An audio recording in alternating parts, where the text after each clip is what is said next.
warahmatullahi wabarakatuh. Perkenalkan, saya Nailayu Kartikaningsi dengan NIM 232180155 dari Universitas Muhammadiyah Purworejo.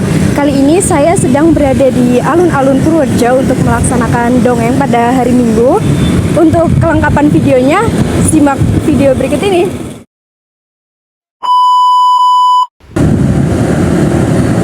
Assalamualaikum warahmatullahi wabarakatuh. Waalaikumsalam warahmatullahi wabarakatuh. Perkenalkan, nama kakak Naila. Hari ini kakak akan mendongeng yang berjudul Timun Mas dan Buto Ijo. Pada zaman dahulu, ada seorang janda tua bernama Mbok Sarni. Mbok Sarni hidup seorang diri tanpa ada seorang anak yang menemaninya. Karena umurnya semakin tua, Mbok Sarni merasa semakin sulit untuk melakukan pekerjaannya, mulai dari bercocok tanam, mencari kayu bakar di hutan untuk dijual. Hari-harinya selalu sepi, ingin rasanya ia memiliki seorang anak yang dapat ia sayangi dan dapat membantu meringankan pekerjaannya. Mbok Sarni hanya diam dan pasrah dengan kuasa Tuhan yang diberikan kepadanya. Seperti hari-hari biasanya, Mbok Sarni pergi ke hutan untuk mencari kayu bakar. Saat hendak pulang, tiba-tiba muncullah Buto Ijo. Buto Ijo menghadang Mbok Sarni. Dia meminta seorang anak untuk disantapnya. Mbok Sarni sangat terkejut dan takut dengan kemunculan Buto Ijo ini. "Hai wanita tua, hari ini aku sangat lapar. Beritahu di mana anakmu. Aku ingin menyantapnya. Sudah lama aku tidak memakan anak manusia." "Ampun Buto Ijo, saya hidup sebatang kara. Saya tidak memiliki seorang anak. Sungguh saya tidak berbohong. Tolong jangan sakiti saya."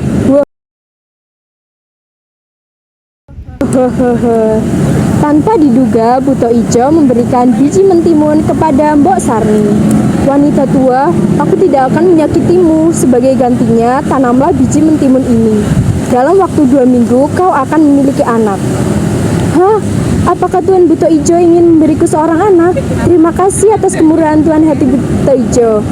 Tapi ingat ya, syaratnya kau harus menyerahkan anak itu ketika dia berusia 6 tahun.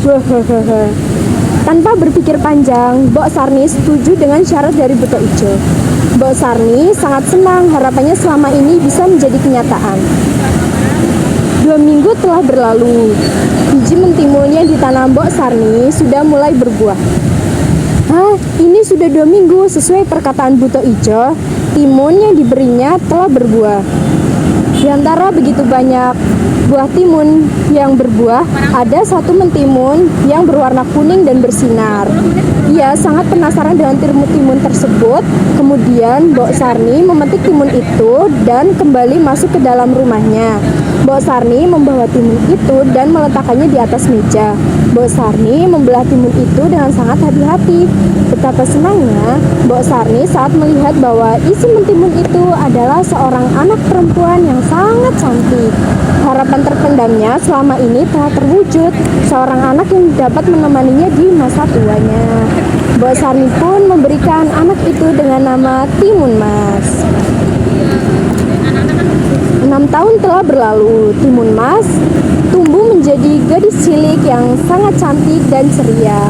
Pagi ini Timun Mas sedang bermain bersama Mbok Sarni. "Timun, Timun, di mana kamu? Mbok mencarimu." Tiba-tiba terdengar suara dentuman yang sangat keras. Itu adalah suara langkah kaki Buto Ijo. Buto Ijo datang untuk menagih janji Mbok Sarni 6 tahun yang lalu. "Sudah 6 tahun berlalu, aku datang untuk menagih janji." "Ampun Buto Ijo, sekarang Timun Mas belum bersiap-siap. Datanglah lusa, saya akan menyerahkan Timun Mas." Mbok Sarni meminta waktu sampai besok pagi. Mbok Sarni tidak sanggup menyerahkan anak kesayangannya. Malam harinya, seorang petapa tua datang ke dalam mimpi Mbok Sarni. "Hai Mbok Sarni, kalau kau ingin anakmu selamat, suruh Timun Mas untuk lari dari rumah dan membawa 4 benda, yaitu biji mentimun, jarum, garam, dan terasi untuk melawan Buto Ijo."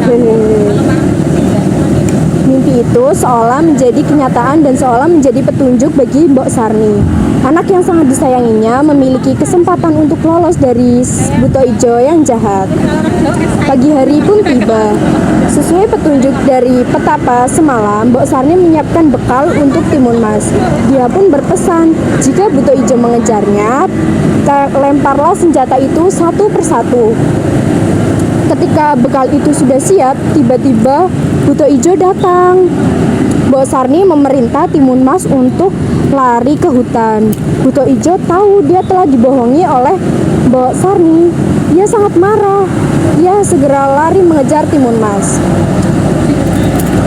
Hei buto ijo, aku tidak takut kepadamu. Kau tidak akan bisa menangkapku. Timun Mas melempar senjata pertamanya, yaitu biji timun. Seketika buto ijo ditelan oleh hutan-hutan yang sangat lebat. Tetapi buto ijo bisa lolos. Kemudian buto ijo bisa mengejar Timun Mas lagi. Kemudian Timun Mas melempar benda keduanya, yaitu jarum. Seketika buto ijo ditelan oleh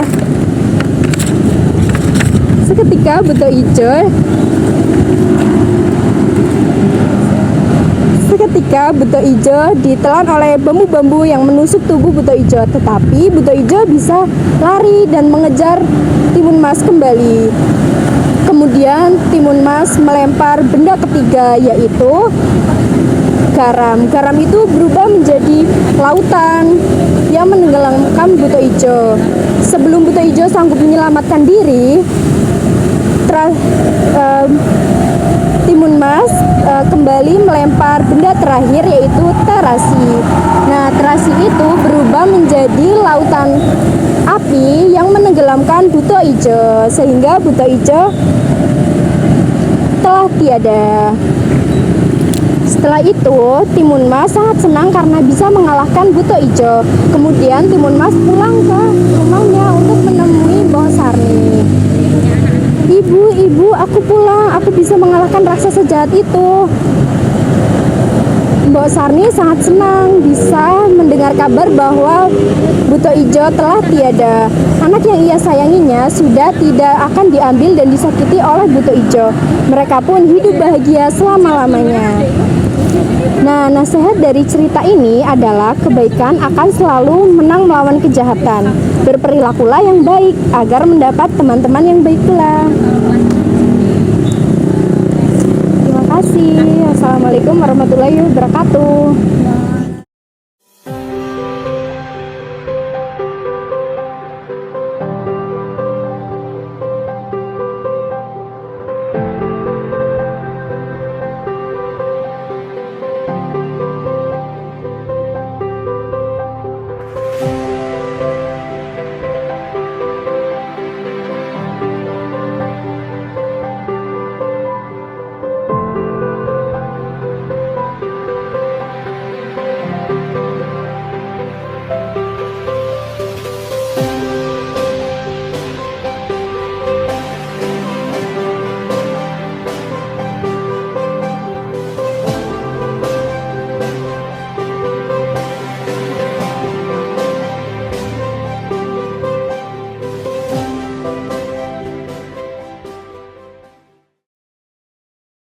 Pesan moral dari cerita ini adalah cerita ini mengingatkan kita akan pentingnya keberanian dalam menghadapi kesulitan. Timun Mas menunjukkan bahwa meski kecil dan lemah, kita bisa melawan kejahatan dengan akal dan bantuan orang lain. Selain itu, cerita ini juga menyoroti bahaya keserakahan dan kekejaman seperti yang ditunjukkan oleh buto ijo. Melalui kisah ini, kita diajak untuk selalu berbuat baik dan menjauhi sifat-sifat buruk.